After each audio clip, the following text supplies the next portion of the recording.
ప్రకాశం జిల్లా కురిచేడు సాగర్ కాలువలో పడి యువకుడు మృతి చెందిన సంఘటన గురువారం చోటు చేసుకుంది. మండలంలోని అగ్రహారానికి చెందిన మరియబాబు బహిర్భూమికి వెళ్లగా అకస్మాత్తుగా కాలు జారి సాగర్ కాలువలో పడినట్లు స్థానికులు చెప్పుకుంటున్నారు. సాగర్ కాలువ ఉధృతంగా ప్రవహిస్తూ ఉండటంతో నీటి ప్రవాహానికి కొట్టుకుపోయినట్లు తెలుస్తోంది.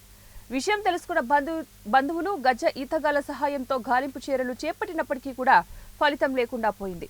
మరియబాబుకు భార్య, 2 పిల్లలు ఉన్నట్లు సమాచారం. సాగర్ కాలువలో పడ్డ విషయం తెలుసుకున్నటువంటి గ్రామస్తులు భారీగా కాలువ వద్దకు చేరుకున్నారు. మరియబాబు కుటుంబ సభ్యులు కన్నీరు మున్నీరుగా విలపిస్తున్నారు.